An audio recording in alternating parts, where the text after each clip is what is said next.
नमस्कार दोस्तों, मैं आपके साथ विनय कुमार दुबे। आप देख रहे हैं मानसिकता समाचार। मानसिकता न्यूज़ 63 को सर्च करके subscribe, like, share, comment, follow जरूर करें। मैं आपको लगातार देश दुनिया की तमाम खबरों को दिखाता रहता हूं। चैनल को subscribe, like, share, comment, follow जरूर कर ले।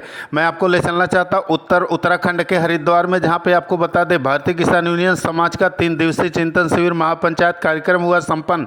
आपको बता दें उत्तर प्रदेश के भारतीय किसान यूनियन समाज के कार्यकर्ताओं सहित भारत के विभिन्न राज्यों से किसान कार्यकर्ता चिंतन शिविर महापंचायत में पहुंचे। संगठन के राष्ट्रीय महासचिव अरविंद सिंह, राष्ट्रीय अध्यक्ष दादा संगठन की अध्यक्षता लगातार कर रहे राष्ट्रीय महासचिव अरविंद सिंह जी से नमस्ते सर। सर जी, आज जो चिंतन शिविर था, इसका मुख्य उद्देश्य क्या था? मुख्य उद्देश्य है कि भारतीय किसान यूनियन समाज को भारत के लेवल पे पहुंचाना। और उत्तराखंड में, चूँकि हरिद्वार उत्तराखंड का एक बहुत ही तीर्थ स्थल है, वहीं से उत्तराखंड को संदेश देना कि जो डबल इंजन की सरकार है वो समाज के सभी व्यक्तियों के अधिकारों का कैसे हनन कर रही है। इस चीज़ को हम अपने भारतीय किसान समाज के माध्यम से सड़कों पर उतर करके समाज को बताने का काम करेंगे कि सरकार आपके विरोध में या आपके पक्ष में क्या काम कर रही है, सरकार की क्या क्या कमियां हैं और समाज में क्या होना चाहिए। इन सब बातों को, किसानों की समस्या तो सबसे इस समय मुख्य तौर पर, जब किसानों को खाद की ज़रूरत है तो खाद नहीं मिलता है, नैनो यूरिया काम नहीं करता है, सरकार ज़बरदस्ती करती है नैनो यूरिया डालने के लिए। ऐसे ही नैनो DAP है, वो भी नहीं काम करता, फिर भी ज़बरदस्ती सरकार कहती है नैनो DAP डालने के लिए। तो सरकार किसानों की आय कही थी दुगनी करने के लिए मोदी सरकार ने जब 2014 में सरकार बनाने का काम किया था तो कहा था कि 2022 में सरकार की किसान की आमदनी दुगनी कराएंगे।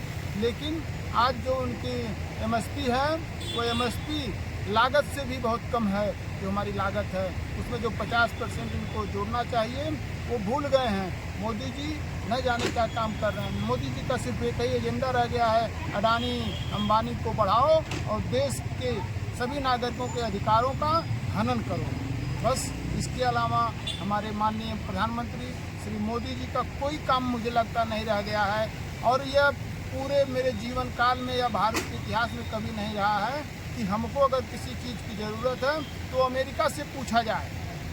अमेरिका कह रहा है कि लड़ाई रोक दिए, अमेरिका कह रहा है कि तुम अब रसिया से डीजल खरीद सकते हो।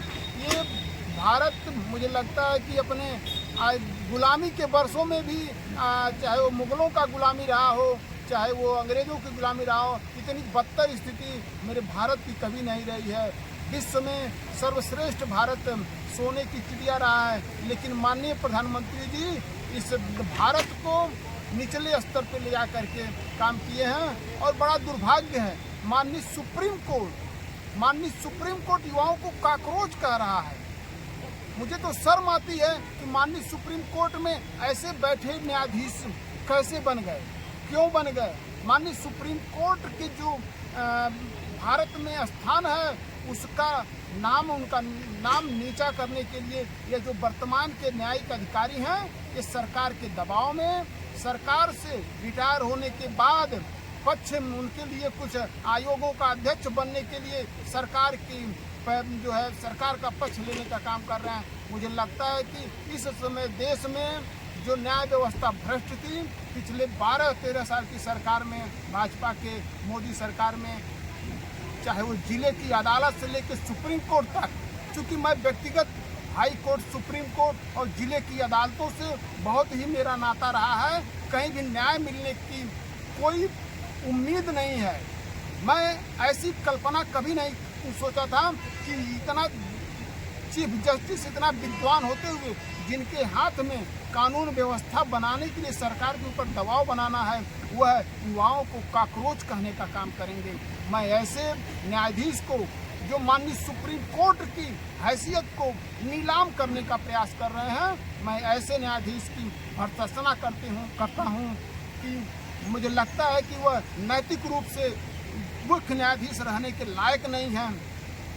क्योंकि सुप्रीम कोर्ट की भारत में एक गरिमा है, चाहे वो किसी भी संप्रदाय का भारत में आदमी हो, चाहे हिंदू हो, मुस्लिम हो, सिख हो, ईसाई हो, माननीय सुप्रीम कोर्ट की अवहेलना किसी ने आज तक नहीं किया है। और माननीय सुप्रीम कोर्ट में ऐसे अनपढ़ जज बैठ करके भारत के युवाओं को, मुझे तो लगता है इस सुप्रीम कोर्ट के इस टिप्पणी पे युवाओं को पूरे रोड पे आ जाना चाहिए था, लेकिन न जाने इस योगी मोदी जी की सरकार में युवाओं को जैसे लगता है मोबाइल ने सांप सुहा दिया है कि क्या है, इनका ब्रेन डेवलप नहीं हो पा रहा है कि कॉकरोच कहने के बाद भी यह चीफ जस्टिस नैतिक रूप से अभी माननीय सुप्रीम कोर्ट के चीफ जस्टिस बने हुए हैं।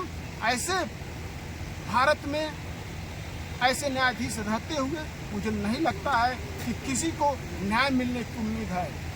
व्यक्तिगत रूप से मेरा सुप्रीम कोर्ट हाई कोर्ट से भी टिप्पणी है कि आप बैठ के वहाँ न्याय नहीं कर रहे हैं, आप बैठ के वहाँ मोनोपोली चला रहे हैं। चूँकि सुप्रीम कोर्ट और हाई कोर्ट का काम है संसद द्वारा पारित, विधानसभाओं द्वारा पारित बनाए हुए कानूनों का पालन सरकार की, चाहे मंत्री हो, चाहे सांसद हो, चाहे अधिकारी हो, काम नहीं कर रहे हैं, उनके ऊपर अनुशासनिक कार्रवाई करने का अधिकार है। सुप्रीम कोर्ट के ऊपर यह कहीं अधिकार नहीं दिया गया है कि वह किसी की एलिजिबिलिटी तय करे। मैं एक और ध्यान आकृष्ट करना चाहता हूं उत्तर प्रदेश के संबंध में कि माननीय हाई कोर्ट, माननीय सुप्रीम कोर्ट शिक्षा मित्रों का एक समस्या था। शिक्षा मित्र को सुप्रीम कोर्ट ने दुश्मन माना था और सुप्रीम कोर्ट के खारिज करने के बावजूद आज तक शिक्षा मित्र शिक्षक बने हुए हैं। अब बताइए 2017 में सुप्रीम कोर्ट और हाई कोर्ट ने खारिज किया और आज 2026 आ रहा है और उसके बाद भी ये पढ़ा रहे हैं, लेकिन इनका मानदेय 10,000 कर दिया। किस कानून के तहत? अगर उनसे पढ़वा रहे हैं तो सेम काम का सेम वेतन माननीय सुप्रीम कोर्ट ही कहती है, तो क्यों, किस आधार पे इनको 10,000 रुपये से, और अभी सुप्रीम कोर्ट किस आधार पे, हाई कोर्ट किस आधार पे इनका मानदेय बढ़ाने के लिए कहा है, जबकि उसी सुप्रीम कोर्ट ने इनको बाहर निकालने के लिए कहा था। बहुत बहुत धन्यवाद। राष्ट्रीय महासचिव भारतीय किसान यूनियन समाज के अरविंद सिंह ने आज न्यायपालिका और केंद्र सरकार को घेरने का प्रयास किया और युवाओं को जगाने का प्रयास किया। बहुत बहुत धन्यवाद।